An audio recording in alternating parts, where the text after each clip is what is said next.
Assalomu alaykum, hurmatli kanalimiz a'zolari. Bugungi o'tadigan mavzumiz kislotalar mavzusi hisoblanadi. Kislotalar deb metall atomlariga o'z o'rnini bera oladigan vodorod atomlari hamda kislota qoldig'idan tashkil topgan murakkab moddalarga aytiladi.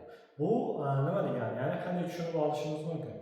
Kislotalarda vodorod atomlari va kislota qoldig'idan tashkil topgan bo'ladi. O'sha joydagi vodorod atomlari tuzlarda o'sha metallarga o'z o'rnini bo'shatib bera olishligi kerak degan xulosa kelib chiqadi.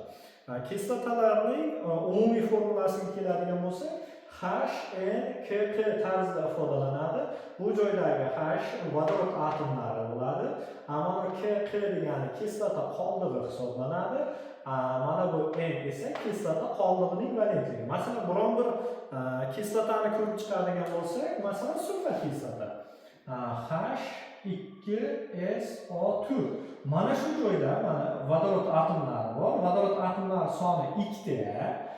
U kislota qoldig'ining valentligini hisoblaydi. Ya'ni mana shu sulfat kislotadagi kislota qoldig'i SO4 bo'ladigan bo'lsa, o'shanda kislota qoldig'ini valentligi 2 ga teng ekanligini bildiruvchi qiymat hisoblanadi. Ya'ni kislotalar tarkibidagi vodorod atomlar soniga qarab, o'sha kislotamizni kislota qoldig'ining valentligini bilib olishimiz mumkin ekan.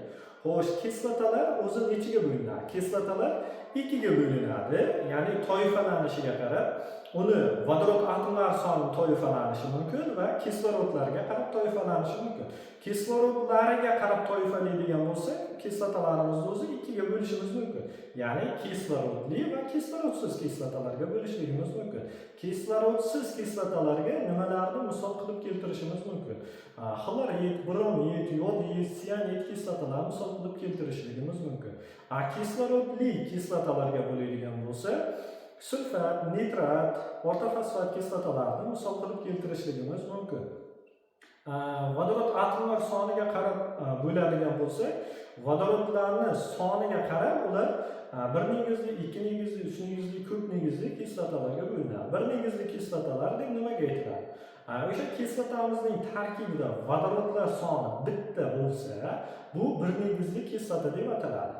Ya'ni sianid kislota yoki bo'lmasa nitrat kislota, xlorid, bromid kislotalar misol bo'lishligi mumkin 1 negizli kislotalarga.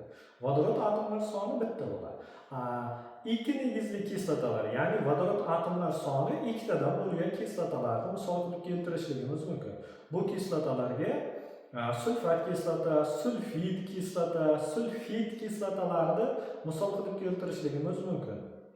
3 negizli yoki ko'p negizli kislotalarga vodorod atomlar soni 3 va undan yuqori bo'lgan kislotalarni misol qilib keltirishligimiz mumkin.